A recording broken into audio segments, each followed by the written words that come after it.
चलिए आज हम लोग इनऑर्गेनिक केमिस्ट्री के इस लेक्चर को स्टार्ट करते हैं। आज के इस लेक्चर में हम लोग देखेंगे कि कैसे कंसंट्रेटेड HNO3 और डाइल्यूटेड HNO3 इनऑर्गेनिक रिएक्शंस देता है और क्या क्या कंपाउंड बनाता है और उनके थोड़े से शॉर्ट नोट्स। ठीक, तो चलिए स्टार्ट करते हैं हम लोग।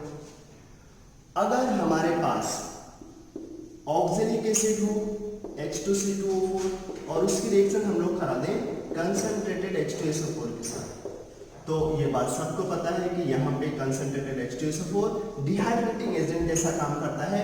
ऑक्जेलिक एसिड को अगर हम लोग ऐसे लिख लें COH तो यहाँ से वाटर निकाल करके हमें दो गैसेस दे देता है CO एंड CO। यहाँ पे H2SO4 का बिहेवियर कैसा था? केवल और केवल डिहाइड्रेटिंग एजेंट जैसा।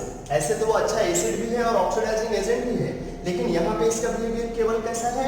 डिहाइड्रेटिंग एजेंट जैसा। अच्छा, ऐसे तो H2SO4 कुछ और भी कर सकता था, लेकिन यहाँ पे कार्बन है 3 में, उसको ऑक्सीडाइज नहीं किया है। देखो, क्योंकि कार्बन 3 से 2 में आ गया। हाँ, कुछ लोगों को ये जरूर लगेगा कि कार्बन 3 से तो 4 में भी चला गया। हाँ ठीक है, चला तो गया, लेकिन उसमें इसका कोई रोल नहीं।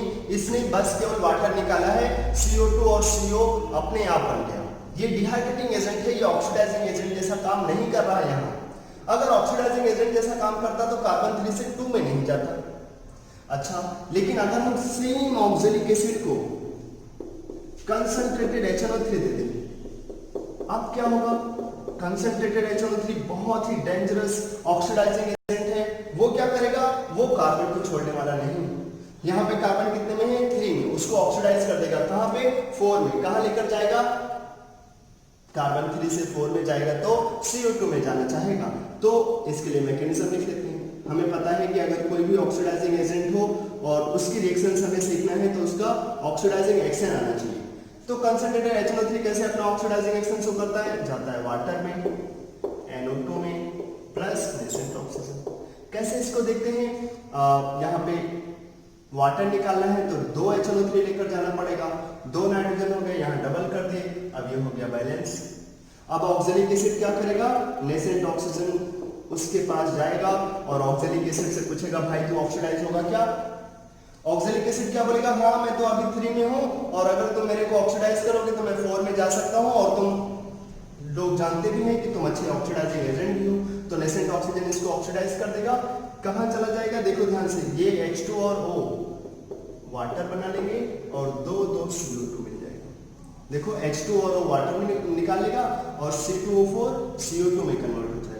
अब इसी को तुम ऐड कर लो, ओवरऑल रिएक्शन हो गया।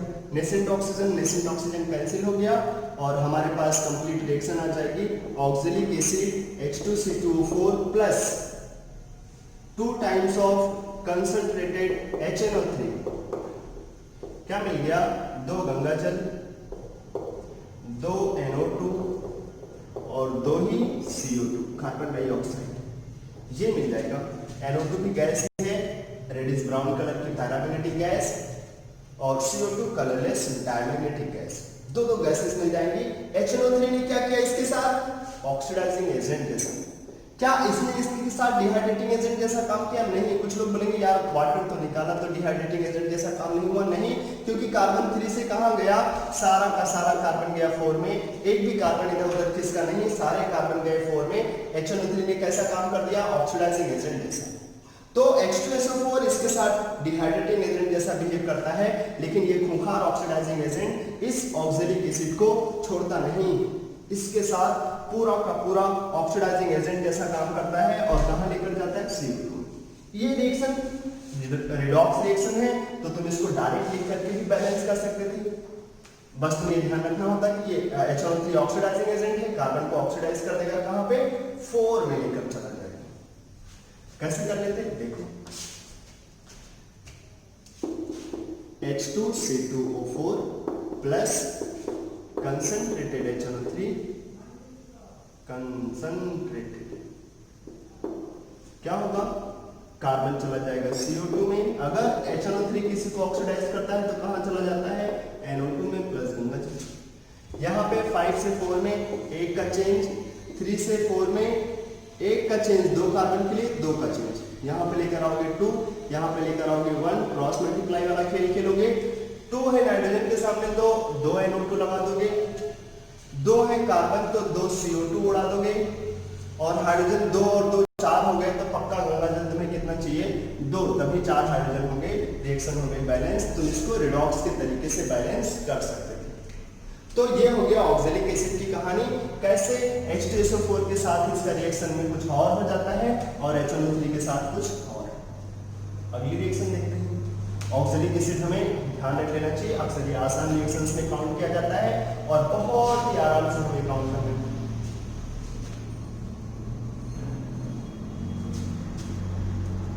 चलो अगली रिएक्शन देख लेते हैं, आयोडीन विथ कंसंट्रेटेड HNO3।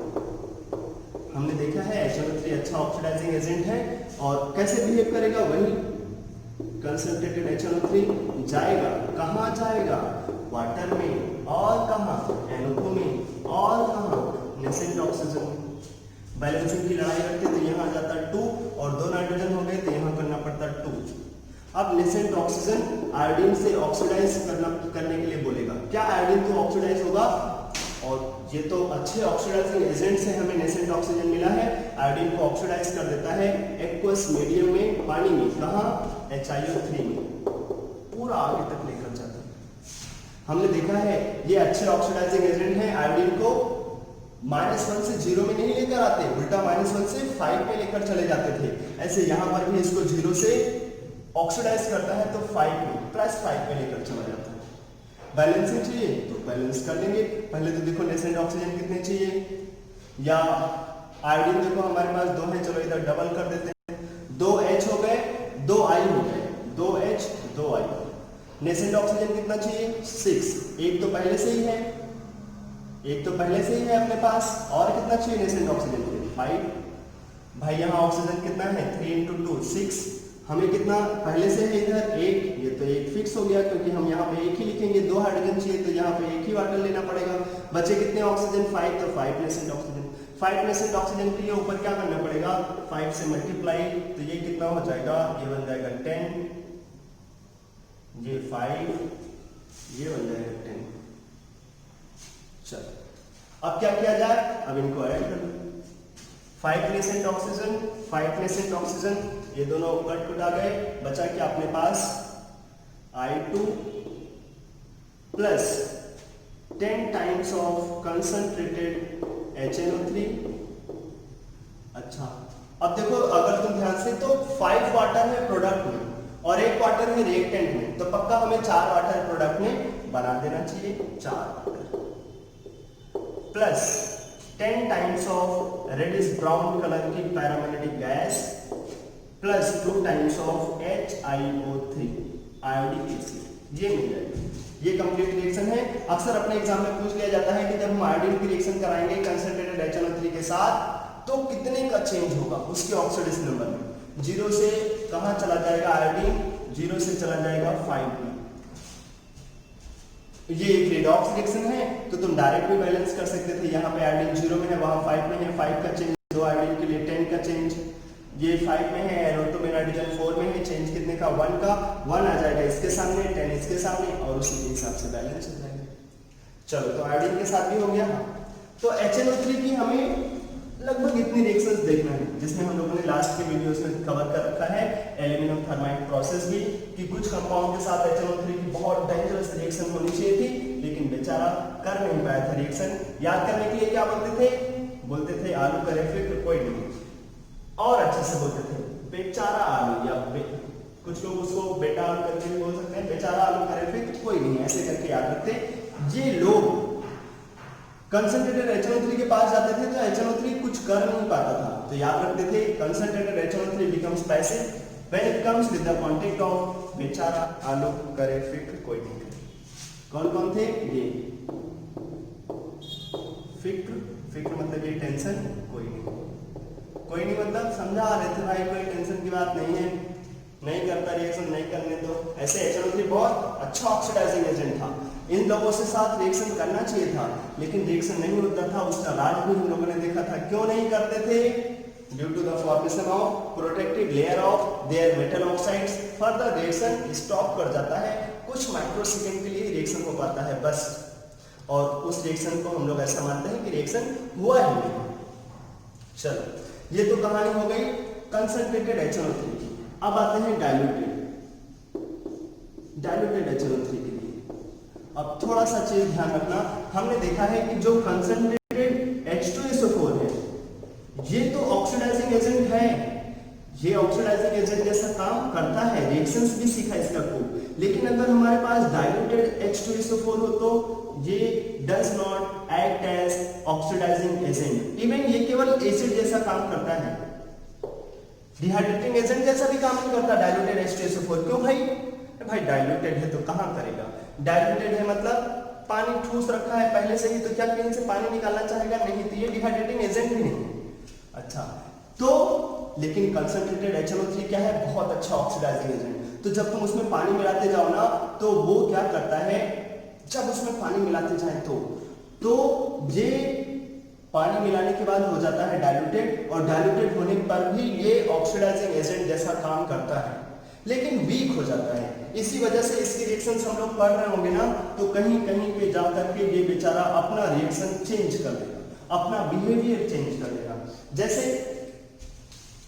पहले तो ये ध्यान रखो कि ऑक्सीडाइजिंग एजेंट है, अपना ऑक्सीडाइजिंग एक्शन ऐसे शो करता है, वाटर में जाता है, NO देता है plus nascent oxygen,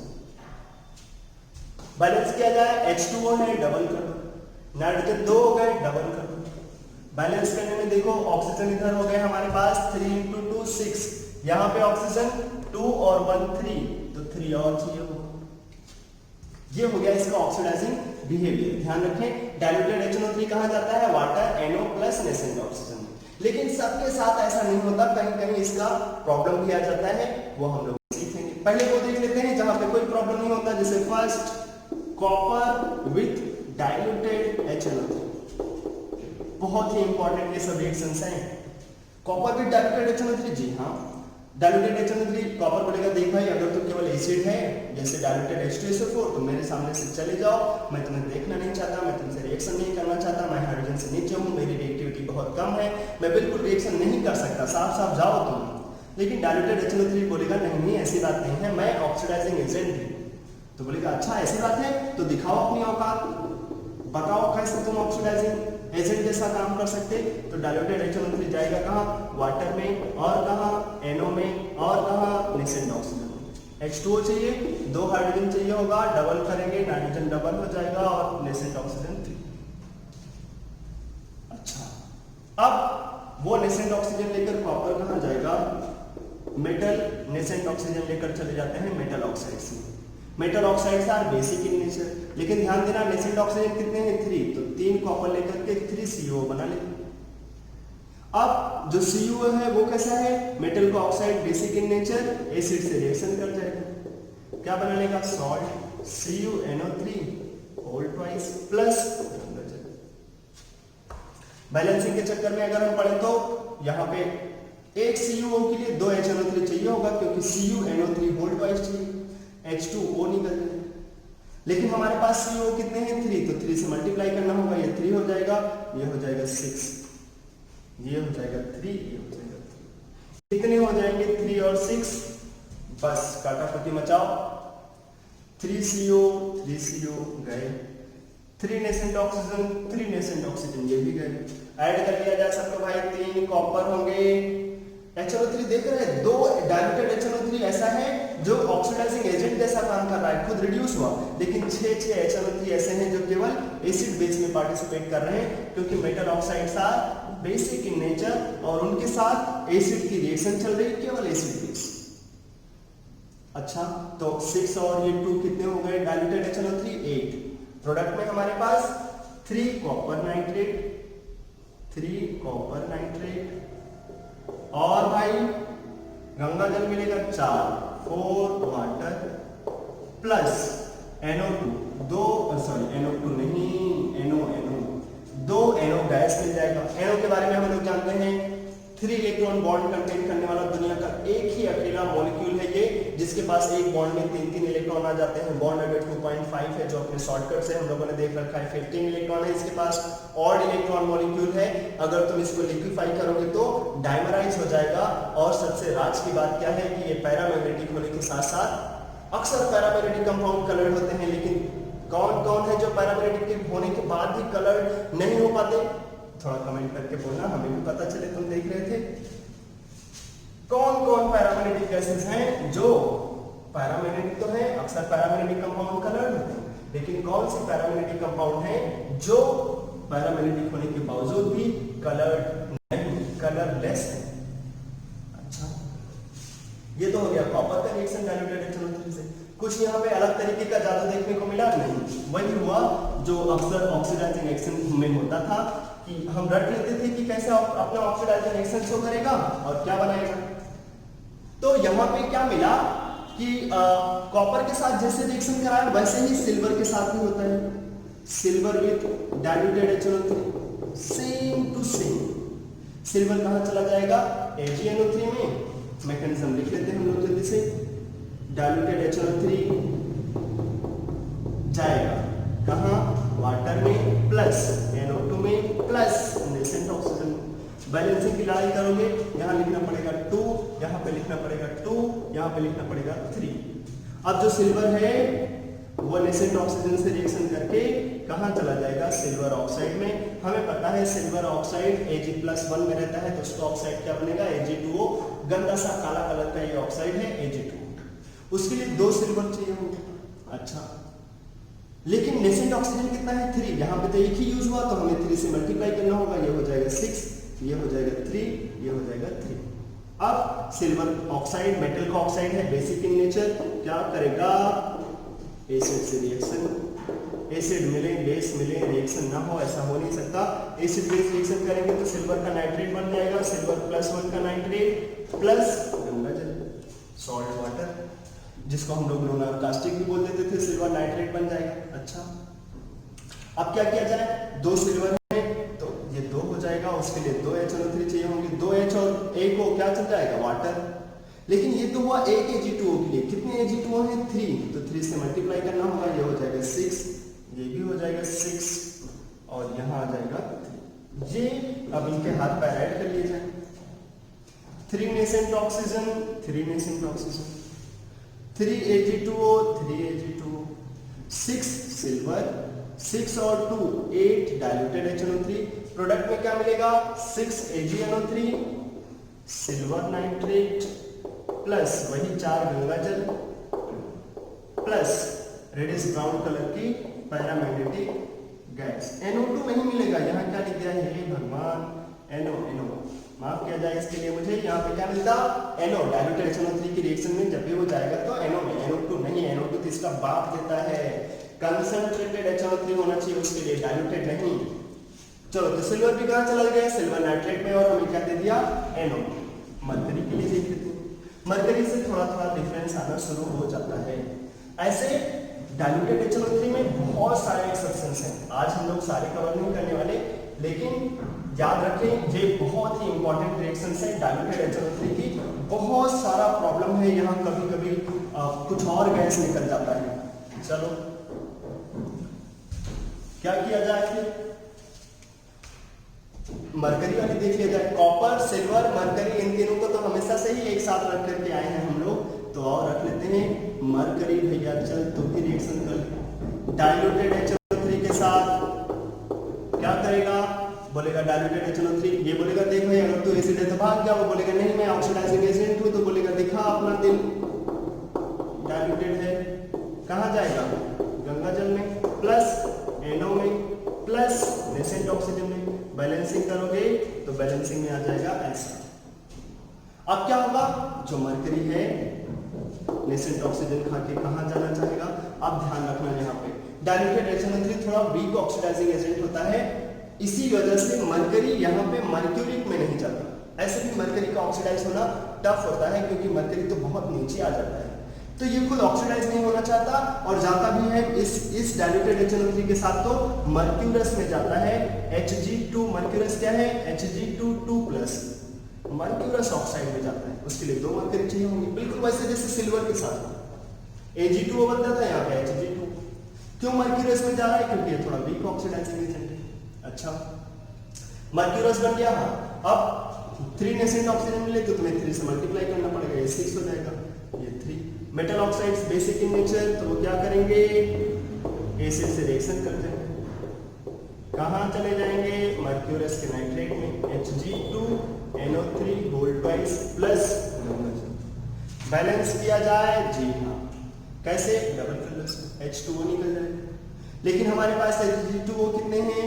3। Mercurous oxide 3 है तो 3 से मल्टीप्लाई करना होगा, ये हो जाएगा तब तक 6, यहाँ पे आ जाएगा 3, यहाँ पे आ जाएगा 3। बैलेंसिंग कर लोगे, उसमें इतनी टेंशन की बात नहीं है। अब क्या करें? इन सबके हाथ पर ऐड कर लिए जाए। बस मरकरी कहाँ गया? मर्क्यूरस में। अगर कभी लड़ाई आ गई कि मरकरी कहाँ गया, कंसंट्रेटेड के साथ कहाँ चला जाता है? मर्क्यूरी में, क्योंकि वो सब अच्छे ऑक्सीडाइजिंग एजेंट हैं। अच्छा, अब इन सबको ऐड कर दिया जाए। 3Hg2O 3Hg2O 3 nascent oxygen 3 nascent oxygen, इतने लोग काटे पीटे गए, कट कुट आ गए ये लोग। अब बचा क्या अपने पास? 6 मरकरी। HNO3 कितने? 2 और 6 8 है भाई। ये मरकरी नाइट्रेट बन जाएगा। 4 गंगा जल कंप्लीटली लिख लेते हैं, plus mercurous nitrate 3 times of Hg2NO3 whole twice, mercurous nitrate plus 2 times of NO। NO को बोलते क्या वैसे? नाइट्रस ऑक्साइड या नाइट्रिक ऑक्साइड? NO को बोलते नाइट्रिक ऑक्साइड, क्योंकि नाइट्रोजन कितने में है इधर? +2। अगर नाइट्रस बोलते थे तो वो कौन था? N2O, लाफिंग गैस, उसको बोलते थे नाइट्रस ऑक्साइड। अच्छा, सोचो, चलो एक और रिएक्शन लिखो। Zinc Zn plus diluted HNO3। अपने मन से वीडियो को रोक लो, रिएक्शन को कंप्लीट करो, और कंप्लीट करने के बाद बैलेंस भी कर लेना अच्छे से। जिंक प्लस डाइल्यूटेड HNO3, चलो zinc Zn plus diluted HNO3। Video को थोड़ी देर पॉज कर लो, इस रिएक्शन को बैलेंस करके कंप्लीट करके लिखो अच्छे से, ठीक। अब हम मान लेते हैं कि तुमने कर लिया होगा। अब तुमने किया क्या होगा? तुमने पूरी रिएक्शन लिखा होगा ऐसे कि डाइल्यूटेड HNO3 कहाँ जाएगा? वही ऑक्सीडाइजिंग रिएक्शन से करेगा, जाएगा वाटर में प्लस NO में प्लस नेसेंट ऑक्सीजन में, ऐसा तुमने लिखा होगा। बैलेंस करोगे ये सब हो जाएगा। अब जिंक नेसेंट ऑक्सीजन लेकर कहाँ जाएगा? ZNO में। 3 नेसेंट ऑक्सीजन मिलेंगे तो 3 से मल्टीप्लाई करना पड़ेगा। ZNO metal oxides are basic in nature, acid से रिएक्शन कर लेगा, जिंक का नाइट्रेट बना देगा। उसके लिए HNO3 चाहिए होगा 2, एक ZNO के लिए, लेकिन हमारे पास 3 है तो 3 से मल्टीप्लाई करना पड़ेगा, ये हो जाएगा 6, ये 3, ये 3। अब तुमने ऐड किया होगा इसको पूरा, यही तो किया होगा थोड़ी देर पहले। अगर तुम शरीफ बच्चे रहोगे तो तुमने किया होगा, नहीं तो तुम ऐसे चले आए होगे। अच्छा, अब एक चीज ध्यान रखो, यहां पर ऐसा नहीं होता। हमें चाहिए ये काम जरूर करना, लिख करके एक बार बड़ा सा पेंसिल जरूर करना, काटना इसको। कुछ लोग बोलते हैं सर नोट्स में काटना अच्छा नहीं लगता, करो, तभी एक बार झटका लगेगा तो वो ज्यादा दिन तक याद रहेगा, नहीं तो फिर वो भूल जाओगे। इसमें तमाशा है, यहाँ पे डाइल्यूटेड HNO3 NO नहीं देता, और हम जब तक ऐसे याद नहीं रखना चाहेंगे तब तक वो एग्जाम में हमसे गलती हो सकता है। एक बार लिखें जरूर, और फिर उसको अच्छे से बड़े तरीके से लिख करके काटा पीटा। जिंक जो है और एक होता है आयरन, ये 2 लोग हैं जिनके साथ डाइल्यूटेड HNO3 जब आता है ना तो वो नहीं दे पाता जो इसको देना चाहिए। क्या देना चाहिए? ऐसे NO, लेकिन NO नहीं देता। क्या देता है? अगर हम जिंक और आयरन की रिएक्शन कराएं डाइल्यूटेड HNO3 के साथ तो क्या मिलता है हमें? जो जिंक है वो जिंक नाइट्रेट में चला जाता है, आयरन फेरिक नाइट्रेट में चला जाता है, फेरस भी लोग बना सकते हैं, यहाँ पे ये बड़ी बात नहीं है, फेरिक नाइट्रेट अक्सर बना देना चाहिए क्योंकि फेरस भी अनस्टेबल है, वो आराम से फेरिक में चला जाता है। तो जिंक नाइट्रेट में, आयरन फेरिक नाइट्रेट में, और जो मिलता है ना वो मिलता है लाफिंग गैस। क्या मिलता है अपने को? लाफिंग गैस, N2O मिलता है, NO नहीं मिलता। इसीलिए तो ये रिएक्शन बहुत बहुत बहुत ज्यादा इंपॉर्टेंट है, मतलब पूछा ही नहीं जाए, कितनी बार कंपटीशन एग्जाम में पूछे गए हैं कि जिंक प्लस डाइल्यूटेड HNO3 क्या होगा। आयरन के साथ नहीं पूछा गया, लेकिन मैंने शॉर्टकट बनाने के लिए इन सबको एक साथ रख लिया। यहाँ पे वो नहीं होता कि जो हमें लगता है कि NO मिलेगा, NO नहीं मिलता। याद कैसे रखते हैं इसको याद रखने के लिए मैं ऐसे बोलता हूँ, Zn मतलब जिंदगी करके, जिंदगी में, आई मतलब आयरन, आयरन को अगर तुम हिंदी में लिखना चाहोगे तो ऐसे लिखना पड़ेगा, आयरन, आयरन। तो जिंदगी में आए, आए मतलब आयरन, जिंदगी मतलब ZN। जिंदगी में आए, एक स्टेटमेंट में बोल रहा हूँ वो याद रहेगा ना, तो हमेशा ये रिएक्शन कभी बोलोगे ही नहीं। जब भी तुम गलती करोगे मैं तुरंत बोलूंगा ये वाली लाइन याद रखो। क्या? जिंदगी में आए, क्या क्या? दिल से, जिंदगी में आए दिल से क्या? हंसी। जिंदगी में आए दिल से हंसी, हंसी मतलब लाफिंग गैस। अच्छा, दिल मतलब वही diluted HNO3। Gas, laughing gas निकालना है तो डायल्यूटेड क्या H2SO को लेकर जाओगे। लाफिंग गैस तो हम जानते हैं N2O है, तो दिल के साथ HNO3 होना चाहिए। तो याद रखिए क्या पूरा चीज, जिंदगी में आए दिल से हंसी, ऐसे करते हैं। ये पूरा का पूरा लाइन हमें ध्यान रखना है, ऐसे ही ध्यान रखना है। ऐसे याद रख लोगे तो तुम्हें ज्यादा टाइम तक ध्यान रहेगा। क्या? जिंदगी में आए दिल से हंसी। जिंदगी में आए मतलब जिंक और आयरन, दिल मतलब डायल्यूटेड HNO3 के साथ, हंसी मतलब लाफिंग गैस ले जाते हैं। ऐसे तो ये साल इतना टफ चल रहा है जिसमें हंसी आना बहुत दिक्कत वाली बात है, लेकिन फिर भी हमें ध्यान रखना है, हंस लेना है थोड़ी देर। जिंदगी में आए दिल से हंसी, इन दोनों लोगों के साथ जहां कहीं भी इनऑर्गेनिक में बहुत डेंजरस वाला एक्सेप्शन होगा वहां पर मैं तुम्हें शॉर्टकट दे दूंगा, बिल्कुल दिमाग में वो चिपक जाएगा। जैसे ये अक्सर गलती होने का चांस रहेगा, लेकिन छोटी सी लाइन ध्यान रख लेंगे। जिंदगी में आए दिल से हंसी, जिंक और आयरन डायल्यूटेड HNO3 के साथ रिएक्शन करके हंस देते हैं, लाफिंग गैस दे देते हैं। कौन? जिंक और आयरन। याद रखने वाली चीज है, गैस क्या मिल रही है? लाफिंग गैस, ZN और Fe। इसीलिए मैंने जिंक वाली रिएक्शन पहले नहीं करा। अक्सर जिंक, कॉपर, सिल्वर, मरकरी का आता था, लेकिन इस बार जिंक छोड़ दिया। जिंक के साथ एक्सेप्शन हो जाता है। अच्छा, इसका भी रीजन है, लेकिन तुम रीजन अभी नहीं समझो, बस ध्यान रखो इस शॉर्टकट को। जिंदगी में आए दिल से हंसी, जिंक और आयरन, इसके साथ जिंक और आयरन डाइल्यूटेड HNO3 के साथ क्या कर जाते हैं? लाफिंग गैस दे जाते हैं। ऐसे ही और अच्छे अच्छे शॉर्टकट हम लोग आगे वीडियो में कंटिन्यू करेंगे। आज इतना रिएक्शन हमें ध्यान रखना है। कितना देख लिया? कॉपर के साथ, सिल्वर के साथ, मरकरी के साथ, जिंक के साथ, आयरन के साथ। ये 5 रिएक्शन देख लिया डाइल्यूटेड HNO3 का, कि डाइल्यूटेड HNO3 इन लोगों के साथ क्या करता है। और भी रिएक्शन है डाइल्यूटेड HNO3 की, लेकिन आगे जो भी है वो एक्सेप्शन है। और एक साथ सारे एक्सेप्शन दे दोगे दिमाग में गोलमोल हो जाएगा, दिक्कत हो जाएगा। ध्यान रखें, जिंदगी में आए दिल से हंसी, लाफिंग गैस मिल जाता है। जिंक और आयरन की रिएक्शन डाइल्यूटेड HNO3 से कराएं तब। और जो हम लोगों ने सीखा क्या? कंसंट्रेटेड